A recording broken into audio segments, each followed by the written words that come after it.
આજે આપણે બનાવીશું ઢોકળીનું શાક. તો ઢોકળીનું શાક બનાવવા માટે આપણે ચણાનો લોટ છે તે 1 વાટકી લઈ લીધો છે. તેને આપણે સારી લેશું. ઢોકળી બનાવવા માટે આપણે લોટ લઈ લીધો છે. તેમાં આદુ, મરચાં અને લસણની પેસ્ટ નાખી દીધી છે. સ્વાદ પ્રમાણે મીઠું નાખ્યું છે, હળદર, હિંગ અને ગરમ મસાલો નાખી લીધા છે. ધાણા જીરું નાખ્યું છે. હવે આપણે 2 ચમચી તેલને નાખી લઈશું. તો આપણે છાશ નાખીશું. તો આપણે 1 વાટકી લોટ લીધો, તો આપણે 3 વાટકી આપણે છાશની નાખીશું. તો થોડીક છાશ નાખી છે. ત્યાર પછી આપણે લોટને મિક્સ કરીશું.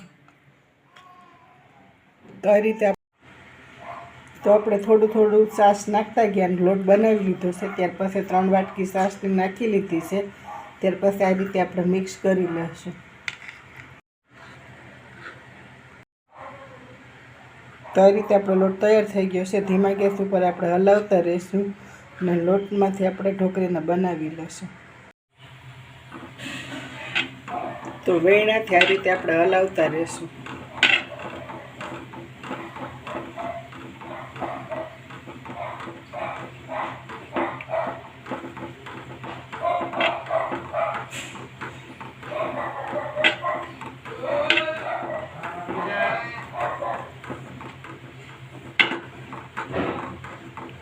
તો એ રીતે 5 મિનિટમાં આપણી ઢોકળી તૈયાર થઈ જાય છે.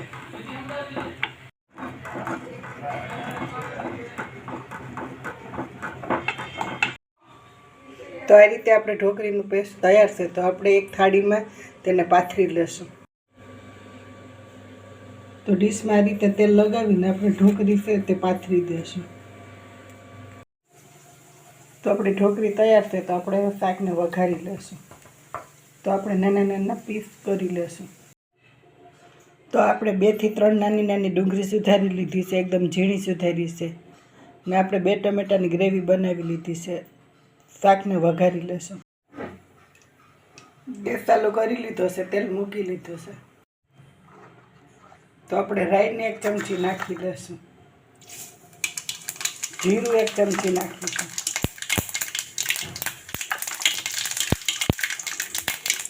હિંગ નાખી દેશું. લાલ મરચું લીમડાનું પાન નાખી દેશું.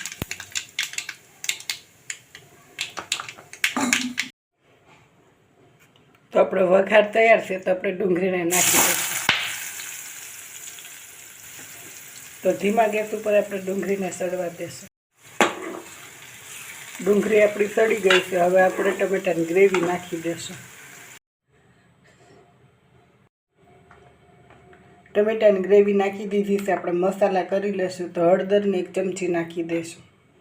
ત્યાર પછી લસણવાળી ચટણી નાખી દઈશું. ત્યાર પછી આપણે ધીમા ગેસ ઉપર શાકને સડવા દેશું. સ્વાદ પ્રમાણે મીઠું નાખી દઈશું.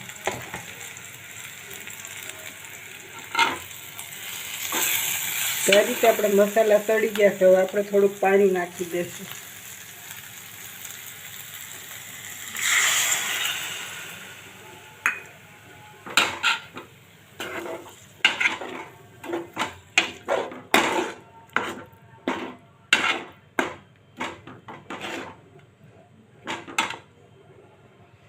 ધીમા ગેસ ઉપર આપણે શાકને સડવા દેશું.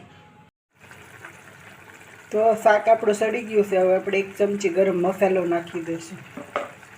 જે આપણે ઢોકળી તૈયાર કરી છે તે નાખી દઈશું. તો આ રીતે આપણે ઢોકળી છે તે પીસ કરીને તૈયાર કરી લીધા છે. હવે આપણે ઢોકળીને નાખી દઈશું.